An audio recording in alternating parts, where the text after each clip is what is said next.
العالمين مولاي صل وسلم دائما ابدا على حبيبك خير الخلق كلهم محمد سيد الكونين والثقلين والفريقين من عرب ومن عجم يا رب بالمصطفى بلغ مقاصدنا واغفر لنا ما مضى يا واسع الكرم ثم الرضا عن ابي بكر وعن عمر وعن علي وعن عثمان ذي الكرم مولاي صل وسلم دائما ابدا على حبيبك خير الخلق كلهم.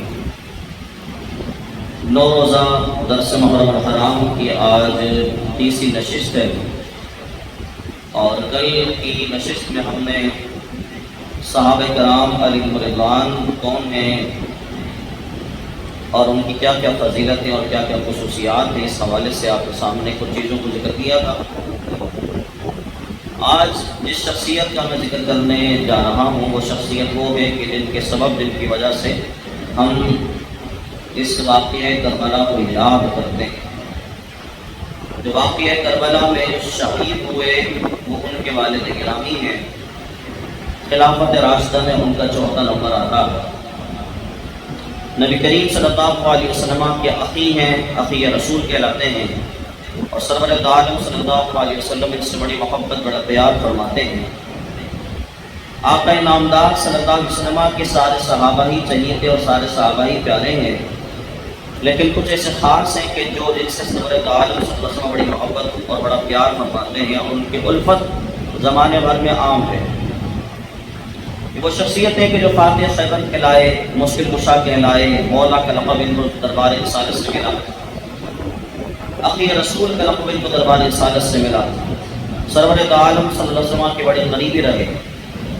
ان کو لوگ حضرت علی القدہ شیل خدا کرم اللہ تعالی وجہ کریم کہتے ہیں. نبی کریم صلی اللہ علیہ وسلم سے ان کا رشتہ چچا زاد بھائی کا ہے. جناب ابو طالب کے یہ بیٹے ہیں اور ان کی والدہ ماجدہ کا نام ہے حضرت سیدنا فاطمہ بنت اسد رضی اللہ تعالی عنہا. نبی کریم صلی اللہ علیہ وسلم کا بھی بچپن کا زمانہ ہے کہ جناب حضرت سیدنا فاطمہ بنت اسد جو حضرت مولا کائنات کی والدہ ماجدہ وہ سرور عالم صلی اللہ علیہ وسلم سے بڑا پیار کیا کرتی تھی اور ان کے حالات زندگی میں یہ بات لکھی ہے کہ سرور عالم صلی اللہ علیہ وسلم جب وہ اتنی محبت و پیار کیا کرتی تھی کہ گھر میں بظاہر غربت تھی, بظاہر طور پر بڑا معاملہ عجیب تھا, یعنی کہ غربت کا ایک زمانہ تھا, کھانے کی بڑی تنگی تھی, فاقوں کا سلسلہ تھا, کیونکہ آپ نے کی اولاد بڑی کثرت تھی. ابو طالب کے کافی بیٹے تھے, بڑی اولاد تھی, کھانے کے اندر بڑی تنگی ہوا کرتی تھی. جناب حضرت فاطمہ بنت اسد رضی اللہ تعالی عنہا جناب حضرت مولا کائنات کی والدہ ماجدہ نبی کریم صلی اللہ علیہ وسلم سے اتنا پیار اتنی محبت فرماتی تھی کہ اپنے بیٹوں کو کھانا کھلانے سے پہلے سرور عالم صلی اللہ علیہ وسلم کے لیے کھانا بچا کے پہلے فوراً کسی میں رکھ دیا کرتی تھی اور اپنے بیٹوں کو جیسے تیسے تھوڑا بہت پیٹ بھرا نہیں بھرا جتنا کھلا سکتی تھی کھلا دیتی تھی. اس کے بعد کہ سرور عالم صلی اللہ علیہ وسلم کے لیے کھانا جو بچا کے رکھتی تھی, پھر حضور جب سرور عالم جب ابو طالب کے گھر میں حضرت فاطمہ بنت اسد کے گھر میں جب آیا کرتے تھے تو سرور عالم صلی اللہ علیہ وسلم کو باقاعدہ پورا کھانا اپنے ہاتھوں سے کھلایا کرتے تھے. حضرت فاطمہ بنت اسد کو سرور عالم صلی اللہ علیہ وسلم سے اتنی محبت اتنا پیار تھا. اور آپ یہ دیکھیے کہ اتنے پیار اتنا محبت, یہ بات ذہن میں رکھیے گا کہ جس نے بھی سرور عالم صلی اللہ علیہ وسلم پر بظاہر احسان کیا ہے, یہ لفظ احسان کا لفظ میں استعمال وجہ سے استعمال کر رہا ہوں کہ نبی کریم صلی اللہ علیہ وسلم نے بھی اس لفظ کا استعمال فرمایا تھا. جس نے بھی بظاہر طور پر حضور خاتم الانبیاء خاتم الرسول صلی اللہ علیہ وسلم پر بظاہر طور پر احسان کیا ہے, سرور عالم صلی اللہ علیہ وسلم نے اس کا احسان کا پورا بدلہ نہیں بلکہ اس کے احسان سے زیادہ بدلہ اس کو اتارا ہے دنیا میں. اور میں بات کیوں کہہ رہا ہوں آپ سے کہ سرور عالم صلی اللہ علیہ وسلم کا فرمان نشان ہے. میرے آقا فرماتے ہیں دنیا میں جس شخص نے مجھ پر احسان کیا میں نے اس شخص کا بدلہ دنیا میں اس کا اتار دیا. جس بندہ نے مجھ پر احسان کیا, کوئی بھلائی کی, کوئی معاملہ کیا, میرے آقا فرماتے میں نے دنیا میں اس کا بدلہ اتار دیا. فرماتے سوائے ابو بکر کے احسان کے کہ میں کل قیامت کے دن اس کا احسان اتاروں گا. سوائے ابو بکر رضی اللہ تعالیٰ عنہ کے، کیونکہ جناب حضرت ابو بکر رضی اللہ تعالیٰ عنہ نے بہت عظیم ساتھ سرور دو عالم کو دیا تھا۔ میں اس کی ایک جھلک بتلا کے میں دوبارہ حضرت فاطمہ بنت اسد پر آ رہا ہوں۔ جناب ابو بکر صدیق رضی اللہ عنہ وہ ذات ہیں، وہ شخصیت ہے، مثال کے طور پر آپ یہ دیکھیں کہ ایک وہ شخص ہے جس کو زمانے میں لوگ بڑے عجیب نگاہ سے دیکھتے ہیں، کوئی ساتھ نہیں دیتا، اور جو ساتھ دیتا ہے وہ بھی ان کے ساتھ مل کر وہی غم اٹھاتا ہے۔ نبی کریم صلی اللہ علیہ وسلم نے جب نبوت کا اعلان فرمایا، لوگ آپ کے دشمن ہو گئے، جانی دشمن ہو گئے، آپ پر معاملے کو تنگ کر دیا، بڑا معاملہ عجیب و غریب ہو گئے، معاملہ بڑا عجیب و غریب ہوا، اور لوگوں نے آپ پر جب زندگی کو تنگ کیا، اس دور میں جب زندگی آپ پر تنگ ہے، کس پر؟ سرور دو عالم صلی اللہ علیہ وسلم، جب زندگی تنگ ہے، اس دور میں جناب حضرت ابو بکر صدیق رضی اللہ عنہ بڑھ چڑھ کر حضور کا ساتھ دے رہے ہیں۔ اس دور میں جب زندگی تنگ ہے اور جو حضور کے ساتھ ملتا ہے، کافر ان کو بھی تنگ کرتے ہیں، ان کی زندگی بھی تنگ کر دیتے ہیں، ان پر بھی رزق کو تنگ کر دیتے ہیں، ان پر بھی معاملات کو خراب کر دیتے ہیں۔ ایسے دور، ایسے زمانے میں جناب حضرت ابو بکر صدیق رضی اللہ تعالیٰ عنہ نے حضور کا ساتھ نہیں چھوڑا، بھئی آپ جانے، بھئی آپ کا رب جانے، آپ جانے آپ کی مصیبتیں آپ جھیلیں، ہم نہیں جھیلیں گے، لیکن جناب حضرت ابو بکر صدیق رضی اللہ تعالیٰ عنہ نے پورا ساتھ دیا، لوگ کی ماریں بھی کھائیں، لوگوں سے تانے بھی سنے، مصیبتیں بھی سہی، سارے معاملات سہے، لیکن جناب حضرت ابو بکر صدیق رضی اللہ تعالیٰ عنہ حضور سرور دو عالم صلی اللہ علیہ وسلم کی اس زمانے میں ساتھ رہے کہ جب حضور کا ساتھ بظاہر طور پر کوئی نہیں دے رہا تھا۔ میرے آقا سرور دو عالم صلی اللہ علیہ وسلم کیونکہ اخلاق میں سب سے اعلیٰ شخصیت ہے، کردار میں سب سے اعلیٰ شخصیت ہے، سرور دو عالم صلی اللہ علیہ وسلم نے شاد فرمایا، میں نے دنیا میں جس نے احسان کیا تھا، میں نے سب کا احسان اتار دیا ہے، ابو بکر کا احسان قیامت میں ابو بکر کا احسان نہیں اتاروں گا، آج قیامت میں اس کا احسان اتاروں گا، قیامت میں اس کا احسان دوں گا۔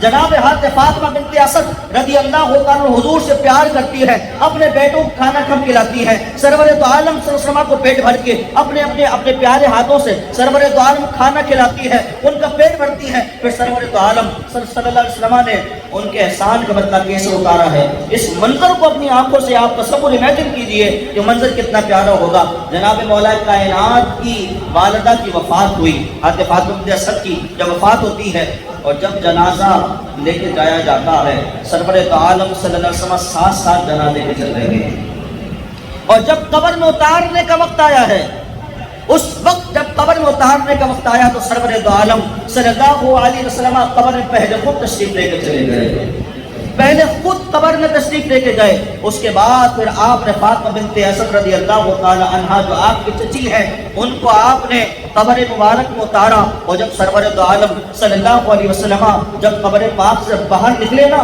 تو حضور کے پیشانی پر پسینے کے قطرات بہت زیادہ کثرت سے قطرات تھے، حضور کے یہاں سے کنپٹی سے ٹپک رہے تھے پسینے کے اثرات۔ تو صحابہ کرام علیہ رضوان نے حضور سے عرض کیا، رسول اللہ صلی اللہ علیہ وسلم کیا خبر میں بہت گرمی تھی اس وجہ سے آپ کو پسینہ آ گیا؟ فرمایا نہیں ایسی بات نہیں ہے، ایسی بات نہیں ہے، قبر میں گرمی کا مسئلہ نہیں ہے۔ کہا جب میں قبر میں گیا نا، فاطمہ بنت اسد کی جب قبر میں گیا تو میرے جاتے ہی تمام کے تمام فرشتے بھی قبر کے اندر آ گئے، ان کے ہجوم، ان کی کثرت اور ان کے جمع ہونے کی وجہ سے مجھے پسینہ آنا شروع ہو گیا، اتنا رش ہو گیا، اتنا مجمع ہو گیا، اتنے فرشتے آ گئے کہ ان کے آنے کی وجہ سے مجھے پسینہ آ گیا۔ آپ یہ دیکھیے جہاں جہاں یہ رحمت عالم جاتے ہیں وہاں پر اللہ کی رحمت آنا شروع ہو جاتی ہے۔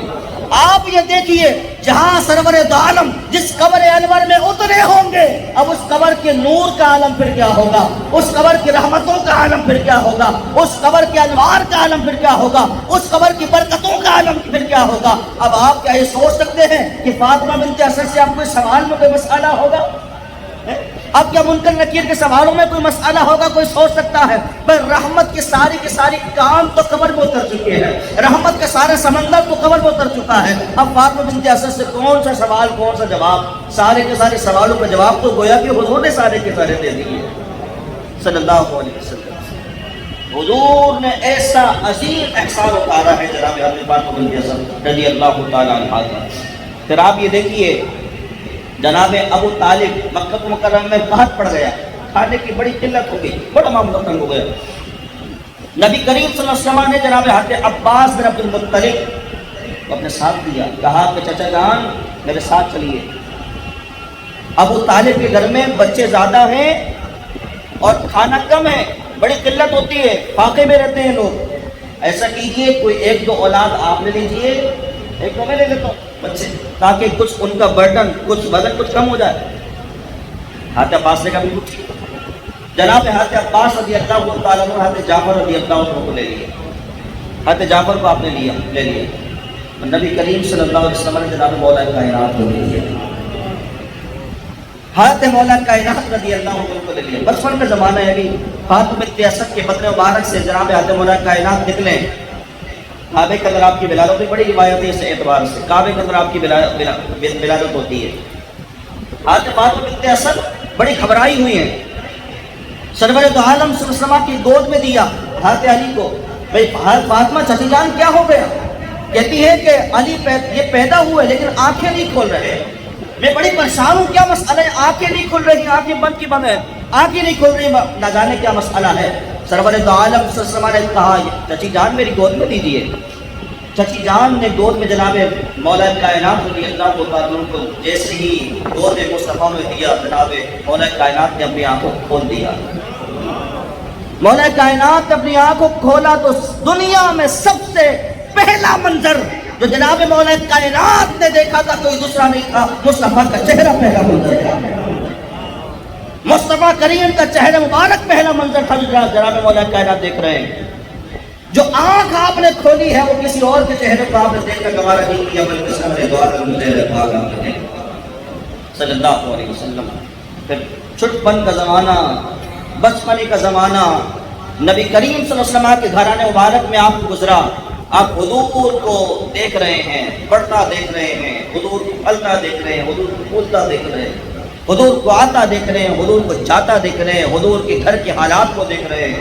دیکھو بہت سارے لوگ ایسے ہوتے ہیں جو باہر جو ہوتا ہے، باہر کی دنیا میں بڑے اچھے، بڑے کردار کے مالک، بڑے حسن امتزاج کے مالک، گفتگو گفتار میں اچھے، میٹھی میٹھی باتیں، بڑی پیاری پیاری باتیں، لوگوں سے ہر بندے سے رکھتے ہیں، لیکن جب گھر میں جاتے ہیں تو گھر کے بعد بڑا حال قریب خراب ہو جاتا ہے، گالیاں بھی چل رہی ہیں، گفتار بھی چل رہی ہے، تطراک بھی چل رہی ہے، اخلاق بھی برا ہے، بچوں سے بد زبانی، بیوی سے بد زبانی، اور باہر بڑے اچھے گھوم رہے ہیں۔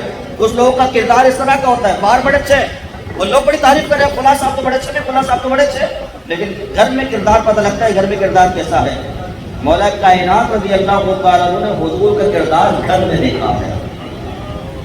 باہر تو سارے صادق اور امین کہہ رہے ہیں نا حضور کو، باہر تو سارے کے سارے تعریف کر رہے ہیں حضور سرور دو عالم صلی اللہ علیہ وسلم کی، لیکن جناب مولا کائنات وہ ہیں کہ جنہوں نے سرور دو عالم صلی اللہ علیہ وسلم کا کردار پاک گھر میں دیکھا ہے کہ حضور کا اپنی بیویوں سے کردار کیسا ہے، حضور سرور دو عالم کا بیویوں سے رکھ رکھاؤ کیسا ہے، حضور کا اپنے بیویوں سے حسن اخلاق کیسا ہے۔ اور جناب مولا کائنات رضی اللہ تعالی عنہ نے زمانے کو بتایا، آپ کے ازواج مطہرات نے زمانے کو بتلایا، ہمارے پیارے آقا، ہمارے پیارے نبی، سب پڑھیے صلی اللہ علیہ وسلم کا کردار پاک ایسا تھا، آپ اپنی بیوی کے ساتھ مل کے کپڑے بھی دھو لیا کرتے تھے، اپنی نالے پاک جب کچھ نہ کچھ اس میں کچھ شہید ہو جاتی تو اپنے ہاتھوں سے اس نالے پاک کو سی بھی لیا کرتے تھے، گھر کے کام کاج بھی کر لیا کرتے تھے، بازار سے سودا سلب بھی لے کر آ جایا کرتے تھے۔ آپ یہ دیکھیے وہ شخصیت کے جو نبیوں کا سردار ہے، جو رسولوں کا سالار ہے، جو اللہ کا محبوب ہے، جو جنت کا سردار ہے، جس کے ہاتھ میں اللہ نے ساری کی ساری خزانوں کی کنجیاں جس کو عطا فرما دی ہے، جس کا نبیوں میں اور رسولوں میں بڑا مقام ہے، جس کا عرش کے فرشتوں میں بڑا مقام ہے، جس کا فرش کے لوگوں میں بڑا مقام ہے، جس کا ہر جگہ پر بڑا مقام و مرتبہ ہے، وہ شخصیت لوگوں میں جب آتی ہے انسانوں میں تو کتنا اعلیٰ کردار ان کا ہے کہ سرور دو عالم تو ہر شخص کے ساتھ بیٹھ کے باتیں یہ کر رہے ہیں۔ بھئی کوئی غلام ہے نا، کوئی غلام کے ساتھ دیکھو، کوئی بڑا افسر ہو، کوئی بہت بڑا آدمی ہو، وہ اپنے غلام کے ساتھ بیٹھ کے کھانا گوارا نہیں کرتا ہے۔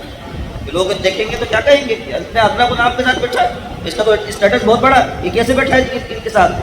حضور سرور دو عالم کی سیرت پاک سنو گے جہاں کتنے اعلیٰ کردار کے مالک ہیں۔ بھئی دیکھو گھر کی باتیں گھر والے بتاتے ہیں نا، ہمیں کیا پتا، گھر کی باتیں گھر والے ہی بتاتے ہیں کہ گھر میں سرور دو عالم کردار کیسا ہے۔ حضور سرور دو عالم صلی اللہ علیہ وسلم گھر میں اپنے گھر والوں کے ساتھ بڑے خوش طبع مزاج، بڑے اچھے انداز سے، رہن سہن کا سلسلہ بڑا پیارا، اور پھر آپ نے غلاموں کے ساتھ بیٹھا کرتے تھے، غلاموں کے ساتھ کھانا کھایا کرتے تھے، غلاموں کے ساتھ سواری پر سوار ہو جایا کرتے تھے، غلاموں کو اپنے ساتھ سواری پر سوار کر لیا کرتے تھے۔ کتنے ہی اعلیٰ کردار کا مالک ہے یہ شخص صلی اللہ علیہ وسلم کہ غلاموں کو اپنے ساتھ، جس کا مقام مرتبہ اللہ کی بارگاہ میں سب سے بلند و بالا ہے انسانوں میں، لیکن آپ یہ دیکھیے غلاموں کے ساتھ سرور دو عالم بیٹھے ہیں۔ جناب مولا کائنات کا سارا وقت حضور کے ساتھ گزر رہا ہے، سارا وقت سرور دو عالم صلی اللہ علیہ وسلم کے ساتھ گزر رہا ہے۔ آپ حضور کو آتا بیٹھتا چلتا پھرتا کھاتا پیتا خاندان میں اٹھنا بیٹھنا سب دیکھ رہے ہیں۔ پھر کیا ہوا کہ ابھی شروع اسلام ہے۔ حضرت خدیجہ الکبریٰ رضی اللہ تعالیٰ عنہا جو حضور کی سب سے پہلی بیوی زوجہ ہے اور ہماری ماں، وہ حضور پر ایمان لے کر آتی ہے۔ نبی کریم صلی اللہ علیہ وسلم نماز پڑھ رہے، رات کا اندھیرا ہے، حضور نماز پڑھ رہے ہیں، خدیجہ بھی نماز پڑھ رہی ہے۔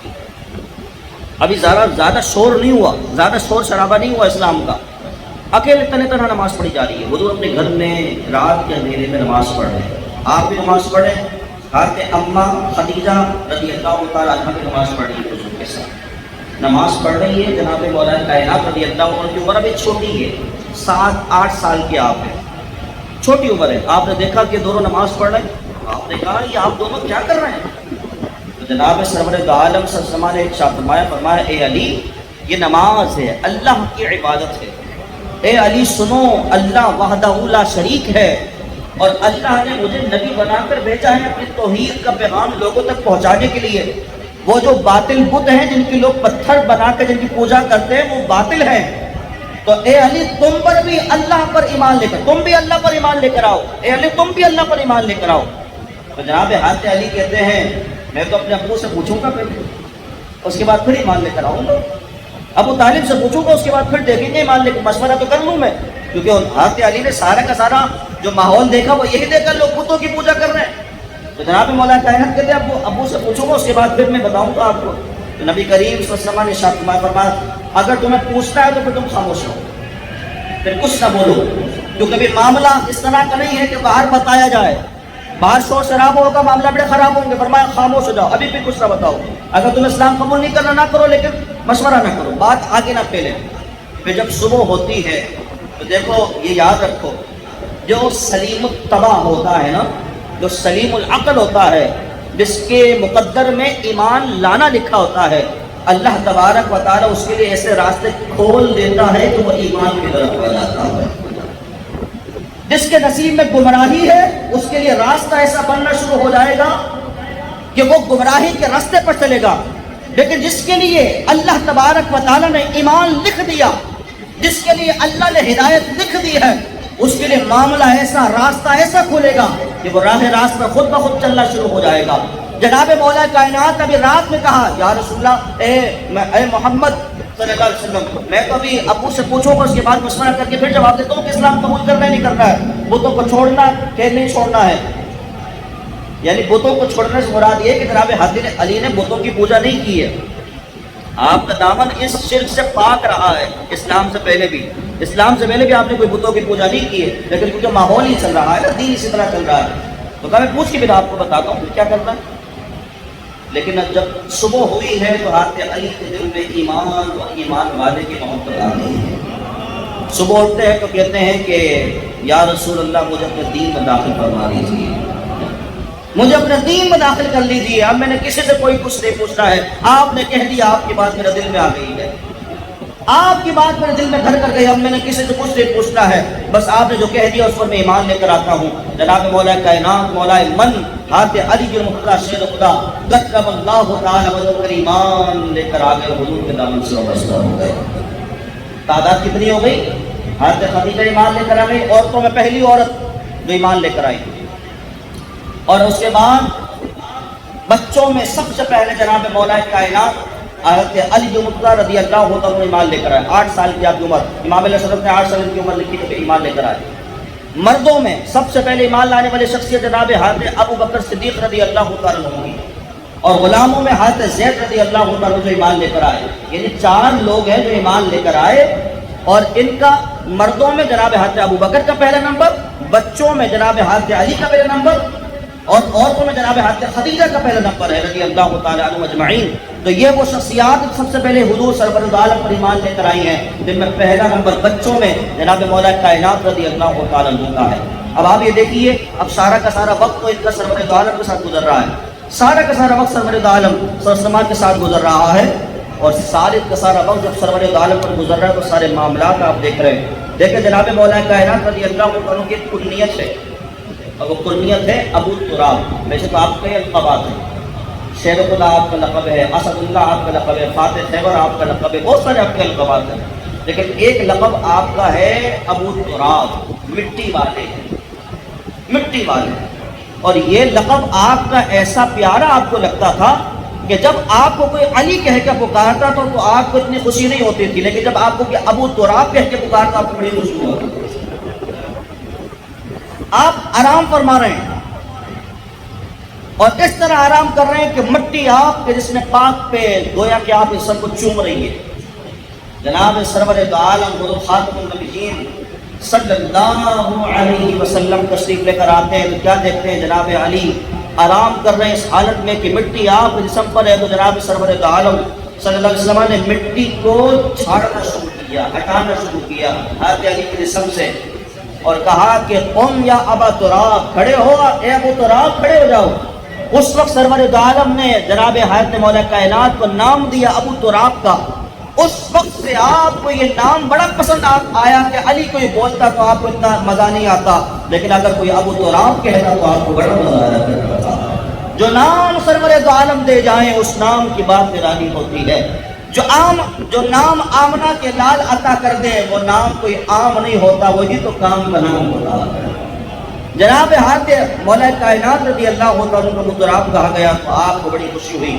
حضرت علی مرتضیٰ کا حلیہ کہتا کیا ہے؟ حلیہ دیکھیں آپ پس قد کہلاتے ہیں، یعنی کہ درمیانہ قد جسے ہم کہتے ہیں نہ بہت لمبا نہ بہت پس، اس طرح کا قد آپ کا تھا، درمیانہ قد کے آپ حامل تھے، اور آپ رضی اللہ تعالیٰ عنہ کے سر کے بال تھوڑے اڑے ہوئے تھے، آپ کا سینہ بھرا ہوا تھا، یہ شانے تھے گوشت سے بھرے ہوئے شانے آپ کے تھے رضی اللہ عنہ، بڑا قوی اور بڑا طاقتور آپ کا جسم پاک تھا، اور پیٹ سے نیچے کا جسم جو تھا وہ کچھ بھاری بھاری سا تھا آپ کا جسم پاک، تو یعنی کہ اور رنگ آپ کا گندمی آپ کا رنگ تھا، جسم پر آپ کے لمبے لمبے بال تھے، اور آپ کی ریش مبارک گھنی اور دراز تھی، یعنی ایسی جو حضور سرور عالم صلی اللہ علیہ وسلم کی داڑھی مبارک حلیہ بتایا جاتا ہے نا، وہ ایسی حضور کی داڑھی تھی کہ حضور کی داڑھی بڑی تھی اور سینے کو گھیر لیتی تھی، سینہ یہ کہلاتا، یعنی کہ ایسی داڑھی بھری ہوئی کہ جو سینے کو گھیر لے، ایسی گھنی داڑھی، تو سرور عالم صلی اللہ علیہ وسلم کی ایسی داڑھی تھی۔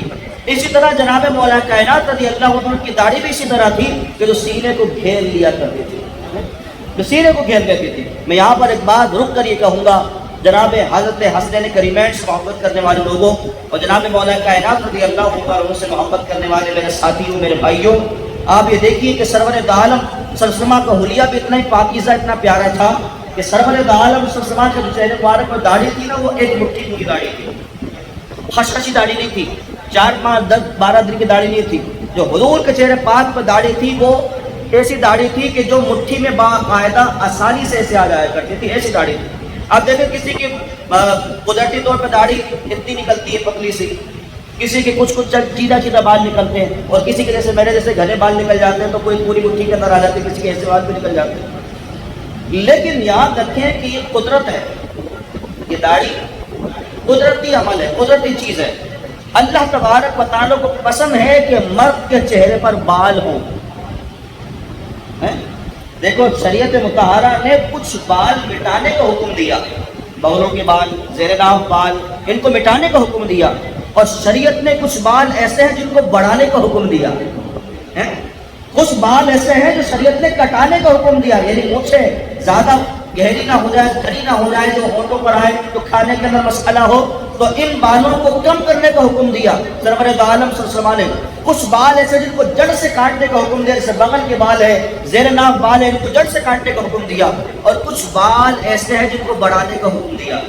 میرے آقا سرور عالم فرماتے ہیں صلی اللہ علیہ وسلم، فرماتے ہیں داڑھیوں کو معافی دو، مونچھوں کو بس کرو، اور یہودیوں جیسی صورت نہ بناؤ، یہودیوں جیسی صورت نہ بناؤ، داڑھیوں کو معافی دو۔ اب آپ ہی کہیں گے یہودیوں کو تو داڑھی ہے، اب آج کی یہودیوں کو دیکھو ان کی داڑھی ہے، اور بڑی بڑی داڑھی ہے، یہ یہاں تک داڑھی ان کی یہودیوں کی، یہ سینے کو نہیں گھیرتی، یہ ناک کو ان کی داڑیاں گھیر لیں، اتنی بڑی بڑی داڑیاں. سکھوں کی داڑیاں آپ دیکھیں ان کی بھی آئیں تک داڑیاں. لیکن سرور دو عالم سنا کی جو سنت پاک ہے نا وہ ہے ایک مٹھی، ایک قبضہ داڑھی، قبضہ یعنی کہ ایک مٹھی داڑھی، یہ سرور دو عالم سنا کی سنت پاک ہے. تو کوشش کریں جب اللہ تبارک و تعالی چہرے پر یہ داڑھی کا حسن عطا فرمایا. دیکھو مرد کا حسن داڑھی سے ہے، عورت کا حسن داڑھی سے نہیں ہے. مرد کا حسن داڑھی سے ہے، عورت کا حسن داڑھی میں نے رکھا اللہ تبارک و تعالی نے. اس وجہ سے اس کے چہرے پر اللہ نے بال نہیں رکھے. لیکن مرد کا حسن کیونکہ اللہ نے داڑھی میں رکھا تھا، اس وجہ سے اللہ نے مرد کے چہرے پر بال عطا فرمائے. تو ان بالوں کو کاٹ کر نالی میں بہانا نہیں چاہیے، بلکہ ان بالوں کو قسمت سمجھ کر اپنے چہرے پر رکھنا چاہیے. تو جو احباب یہاں پہ بیٹھے ہیں میں ان سے یہ نیکی کی دعوت ان کی بارگاہ پیش کروں گا. آپ سرور دو عالم سے محبت کرنے والے لوگ ہیں، آپ جناب مولا کائنات رضی اللہ عنہ سے محبت کرنے والے لوگ ہیں، کربلا کے ماننے والے آپ لوگ ہیں.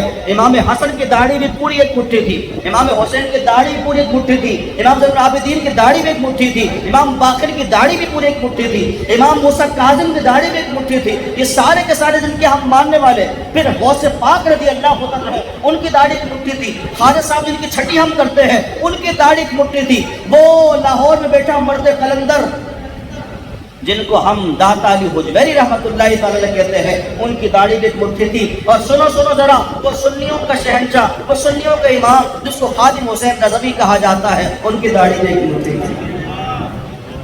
آپ یہ دیکھیے کہ علماء اور صلحاء سب نے سرور دو عالم کی اس پہلی سنت کو بنایا ہے. ہم حضور کے غلام اور حضور کے غلاموں کے غلام ہو کر اگر یہ داڑھی کو چھوڑتے ہیں نا، یہ بات جچتی نہیں ہے، یہ بات مزہ کرتی نہیں ہے. تو اس وجہ سے اس محفل پاک میں آئے ہیں تو نیت کر کے اٹھے کہ ہم جناب مولا کائنات رضی اللہ عنہ کے پیچھے صرف باتوں میں نہیں چلیں گے، بلکہ داڑھی رکھ کے چلیں گے، انشاءاللہ چلیں گے انشاءاللہ. اللہ تبارک و تعالیٰ آپ کو عمل کی توفیق عطا فرمائے. ایک بات وہ کہ جو میں آپ سے کل کہنا چاہتا تھا لیکن آج میں آپ کے سامنے ذکر کر رہا ہوں کہ دیکھو محرم الحرام کا مہینہ چل رہا ہے، بہت سارے جلوس نکلیں گے. اشارہ کر بات کہوں گا بس، بہت سارے جلوس نکلیں گے، بہت سارے جلوس نکلیں گے. ہمارے سنی بھائی کیا کرتے ہیں، ان جلوس کو دیکھنے کے لیے کھڑے ہو جاتے ہیں، ان تماشوں کو دیکھنے کے لیے کھڑے ہو جاتے ہیں، اور ہم ان کو منع کرتے ہیں بھائی یہاں کھڑا نہیں ہونا ہے. تو وہ کہتے ہیں نہیں مولوی صاحب، امام صاحب، ہم کوئی گھر کو نہیں والا کام، ہم تو صرف دیکھنے کے لیے کھڑے ہوئے ہیں، ہم نے صرف دیکھنا ہے، کرنا کچھ نہیں ہے. میں آپ کے سامنے بات ذکر کرتا جاؤں. کنز العمال کی حدیث پاک ہے، نبی کریم صلی اللہ علیہ وسلم کا فرمان عالیشان ہے. میرے آقا فرماتے ہیں جس شخص نے کسی قوم کا مجمع بڑھایا، جس شخص نے کسی قوم کا مجمع بڑھایا، فرمایا وہ اسی قوم کے مشابہ ہو جاتا ہے، اسی قوم جیسا ہو جاتا ہے. جو جس قوم کا مجمع بڑھائے گا، کثرت بڑھائے گا، وہ اس قوم کے جیسا ہو جائے گا. مجھے بتلاؤ ذرا، جو جس قوم کا مجمع بڑھائے، ہم دیکھنے گئے تھے، ہم کچھ کر کو ہی رہے تھے، ہم تو صرف دیکھنے کے لیے گئے تھے. اگر تم دیکھنے کے لیے گئے تھے لیکن تماشا لگا کے تم کثرت ان کی بڑھا رہے تھے نا، تماشا لگا کے ان کی تعداد تو بڑھا رہے تھے تم لوگ. تو اگر تم صرف دیکھنے کے لیے گئے تھے، تمہیں کس نے کہا تھا تم یہ دیکھو؟ اللہ نے یہاں کے تمہیں قرآن دیکھنے کے لیے دی ہے، اللہ نے یہاں کے تمہیں مسجد دیکھنے کے لیے دی ہے، اللہ نے یہاں کے تمہیں والدین دیکھنے کے لیے دی ہے، اللہ نے یہاں کے تمہیں مکہ مدینہ دیکھنے کے لیے دی ہے، اللہ نے یہ آنکھیں تمہیں دی ہے کہ تم اچھی چیزوں کو دیکھو. تمہیں کس نے کہا تھا تم تماشا جا کے بڑھاؤ ان کا؟ تو یاد رکھو جو تماشا ان کا بڑھا رہے ہیں، میرے آقا سرور دو عالم فرما رہے تو جس کا مجمع بڑھائے گا وہ اسی کے ساتھ ہوگا. مطلب کیا ہوا؟ جو غیروں کا مجمع بڑھائے گا وہ غیروں کے ساتھ ہوگا، لیکن جو اپنوں کا مجمع بڑھائے گا وہ پھر اپنوں کے ساتھ ہوگا. بھئی جو اچھی مجلس کا مجمع بڑھائے وہ اچھی مجلس والوں کے ساتھ ہوگا، جو اچھے لوگوں کا مجمع بڑھائے، اچھے لوگوں کی تعداد بڑھائے، وہ اچھے لوگوں کے ساتھ ہوگا. وہ حدیث پاک جو آپ نے کئی علماء سے سماعت کی ہوگی کہ وہ ذکر کی محفل ہے جنہیں فرشتے ڈھونڈا کرتے ہیں. تو پھر جب وہ اللہ تبارک و تعالیٰ کی بارگاہ میں جا کے جب جاتے ہیں نا، تو اللہ تبارک و تعالیٰ ایسے بندے کو بخشتا ہے جو وہاں سے صرف گزر رہا تھا، جو صرف دیکھنے کے لیے کھڑا ہو گیا تھا، تو اللہ تبارک و تعالیٰ اس بندے کو ہی بخش دیتا ہے. اور وہاں پر بندے کو بخشنے کا مقصد کیا ہوتا ہے؟ وہاں پہ مقصد یہی ہوتا ہے کہ اس نے اچھوں کی تعداد کو بڑھانے میں مدد کی.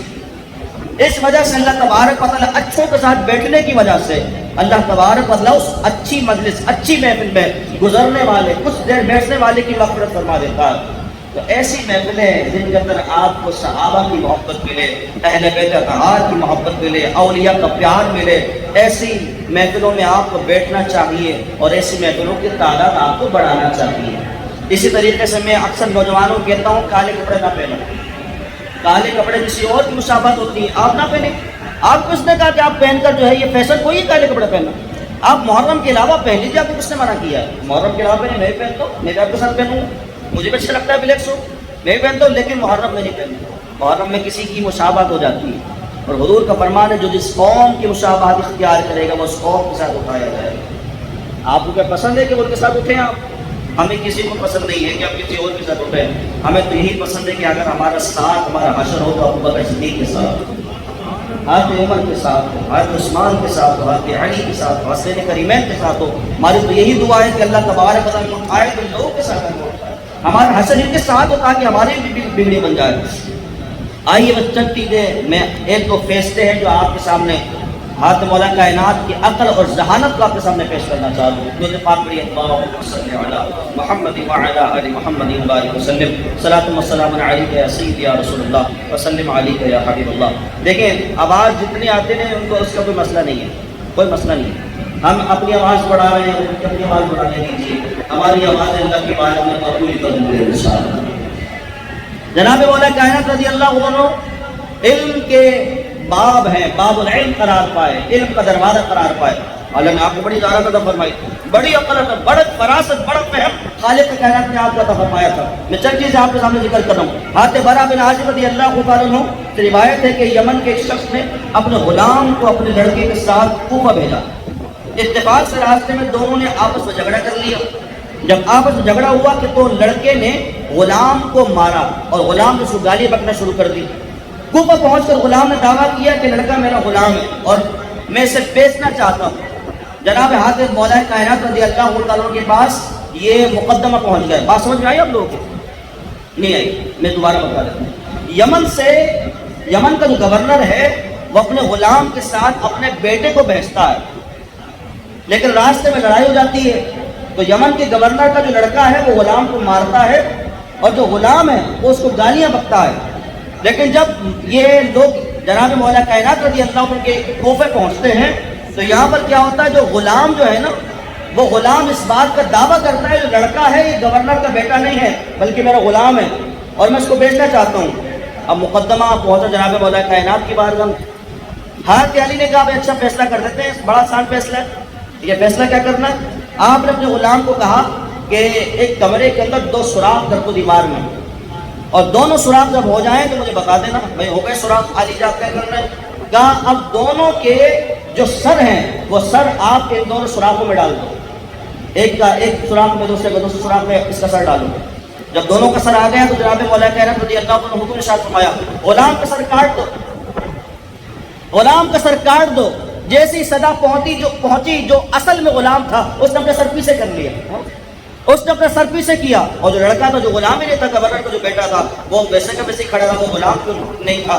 تو پھر آپ رضی اللہ تعالیٰ نے اس غلام کو جو اصل میں غلام تھا اس کو آپ نے سزا دی اور جو لڑکا تھا اس کو پھر آپ نے چھوڑ دیا۔ یہ آپ کی ذہانت کو بہت بڑی دلیل ہے کہ آپ نے فیصلہ کیسے کیا، کیونکہ کوئی وہاں پر کوئی گواہی نہیں تھا کہ جو فیصلہ کرتا۔ جناب مولا کائنات نے اپنی عقل اپنی فراست سے اتنا اعلیٰ فیصلہ کر کے دکھایا کہ فیصلہ کیسے ہوتا ہے۔ 2 عورتیں تھیں جو آپس میں لڑ رہی ہیں، آپس میں لڑائی کر رہی ہیں، یہ بچہ میرا ہے، ایک عورت کہتی بچہ میرا ہے، ایک عورت کہتی بچہ میرا ہے۔ حضرت علی رضی اللہ عنہ کے پاس یہ فیصلہ پہنچتا بھی کس کا بچہ ہے؟ دونوں عورتیں دعویٰ کر رہی ہیں بچہ میرا ہے، لڑکا میرا ہے، یہ ننا منا کاکا میرا ہے، دونوں ہی دعویٰ کر رہی ہیں۔ جناب مولا کائنات رضی اللہ عنہ نے کہا بھائی چلو ایسا کرتے ہیں اس بچے کو آدھا کر دیتا ہوں ٹکڑے، آدھا تم لے لو آدھا تم لے لو، آدھا تم لے لو آدھا تم لے لو، بات کس سے ختم؟ تو جو اس کی اصل ماں تھی نا وہ بے قرار ہو گئی، اس نے کہا نہیں علی ایسا نہیں، تم اس عورت کو بچہ دے دو، اس کو کاٹو نہیں، اس کو دے دو بچہ دے دو۔ اور دوسری عورت جو جھوٹ بول رہی تھی وہ خاموش اس کو کوئی اثر ہی نہیں ہو رہا تھا، وہ خاموش دی گئی۔ تو جناب مولا کائنات رضی اللہ عنہ بچہ اٹھایا، اس بے قرار عورت کی گود میں دے کہا تو اصل ماں ہے، اس کی جو اپنے بچے کے لیے بے قرار ہو وہ اصل ماں ہے، یہ جو سن کھڑی ہے چپ کھڑی ہے بات ہوئی ہے اس کی۔ تو اس نے بھی اپنے جرم پہ اقرار کیا کہ ہاں علی جا اسی طرح ہے، اصل ماں تو یہی ہے، میں تو اسی دعویٰ کو دیتا دعویٰ ہے، اصل ماں تو یہی ہے۔ جو دے پاک پڑھی اللہم صلی علی محمد وعلی آل محمد مبارک وسلم، صلاۃ و سلام علیک یا سیدی یا رسول اللہ وسلم علیک یا حبیب اللہ۔ بہت ساری کرامتیں، بہت سارے سیرت پاک ہے جناب مولا کائنات رضی اللہ تعالیٰ عنہ کی۔ ہم بہت ساری سیرتوں کو سماعت کرتے رہتے ہیں لیکن ہمیں چاہیے کہ جناب مولا کائنات رضی اللہ عنہ ان کی سیرت صرف سنے نہیں، سن کر کوشش کریں کہ اپنے اندر جذب کرنے کی کوشش کریں، اپنے اندر اتارنے کی کوشش کریں۔ دیکھو محفلیں تو بہت ہو رہی ہیں، کثرت سے ہو رہی ہیں، لیکن جو تبدیلی نہیں آ رہی نا، اس کی تبدیلی نہ ہونے کی وجہ سے ہوتی ہے ہم کانوں سے سنتے ہیں بس، اس کے بعد کانوں میں ہی رکھتے ہیں، دل میں نہیں اتارتے، صرف کانوں میں سنا، کانوں میں سن کے ختم کر دیا۔ اب غوث پاک کی سیرت کتنا سن رہے ہیں ہم؟ ایک رات میں آپ پورا قرآن پاک ختم کر دیا کرتے تھے، 40 سال تک آپ نے عشاء کے فجر کی نماز کو باجماعت ادا کیا، کتنا سن رہے ہیں ہم؟ اتنا سنتے ہیں کہ اب تو رٹا لگ گیا، اتنا زبانی یاد ہو گیا۔ لیکن کوئی بندہ ایسا نہیں ہے کہ جو جناب غوث پاک رضی اللہ عنہ کی سیرت پر صرف سن کر عمل کرنے کی بھی کوشش کرے۔ تبدیلی اس وجہ سے نہیں آتی ہے کہ ہم صرف سنتے ہیں، عمل کرنے کی سلسلہ نہیں بنتا ہے۔ جب عمل کرنے کا معاملہ ہوگا تو پھر آپ یہ دیکھیے کہ معاشرے میں مثبت تبدیلی آنا شروع ہو جائے۔ معاشرے میں مثبت تبدیلی تب آتی ہے جب عمل کا سلسلہ، جب عمل کا دائرہ کار جب وسیع ہونا شروع ہو جائے گا تو معاشرے میں تبدیلی آنا خود بخود شروع ہو جائے گی۔ ہم اللہ تبارک و تعالیٰ سے دعا کرتے ہیں خالق کائنات ہم سب کو ان باتوں پر عمل کرنے کی توفیق عطا فرمائے۔ اس بیان میں کوئی غلطی ہو گئی ہو اللہ تبارک و تعالیٰ اپنے کرم سے معاف فرمائے۔ آمین بجاہ النبی۔